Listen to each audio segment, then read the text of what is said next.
పెద్దపల్లి జిల్లాలో మంత్రులు తుమ్మల నాగేశ్వరరావు, పొన్నం ప్రభాకర్, శ్రీధర్ బాబు పర్యటించారు. జిల్లాలోని ఓదెల మండల పరిధిలోని కొలనూరులో ప్రాథమిక ఆరోగ్య కేంద్రాన్ని ప్రారంభించిన మంత్రులు అనంతరం ఓదెల నుంచి పెద్దపల్లి వరకు చేపట్టనున్న రోడ్డు నిర్మాణ పనులకు శంకుస్థాపన చేశారు.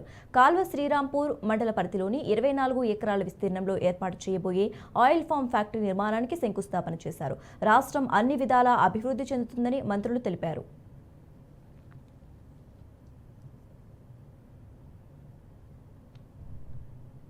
పెద్దపల్లి జిల్లాలో 45,000 ఎకరాలకు పైగా ఆయిల్ ఫామ్ పెట్టాలనే లక్ష్యంతో ఈరోజు ఇక్కడ ఫ్యాక్టరీకి ఫౌండేషన్ వేసినటువంటి పెద్దలు తుమ్మల నాగేశ్వరరావు గారికి మరొకసారి ధన్యవాదాలు తెలియజేస్తూ, ఇది రైతుల ప్రభుత్వం, ప్రజల ప్రభుత్వం.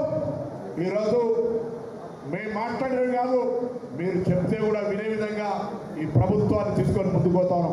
అనేక కార్యక్రమాలు జరుగుతూ ఉన్నాయి. ఇప్పుడే పెద్దలు మక్కన్ సింగ్ గారు మిగతా చెప్పినారు.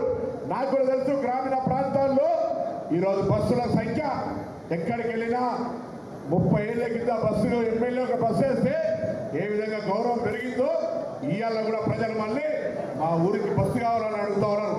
దానికి అనుగుణంగా రేవంత్ రెడ్డి గారి నాయకత్వంలో తప్పకుండా త్వరలోనే ఇప్పటికే ఒక 3,000 చిల్లర నియామకాలకు ఆర్టీసీ నోటిఫికేషన్ వేసింది. దాదాపు 1,500 పైన బస్సులు కొనుగోలు చేసే విధంగా చర్యలు తీసుకుంటోంది. త్వరలో ప్రతి నియోజకవర్గానికి, ప్రతి జిల్లాకు ఈ రాష్ట్రంలో 100 డిపోలు ఉన్నాయి.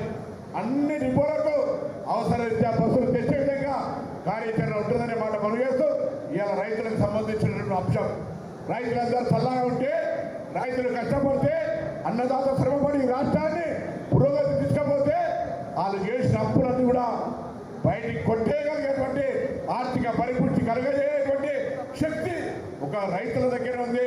ఉత్పత్తిని పెంచండి, ఆదాయం పెంచుకోండి. ఈ ప్రభుత్వం కూడా ఆర్థికంగా ఎదగడానికి అప్పులు తీసుకునే విధంగా ఒక మధ్యగా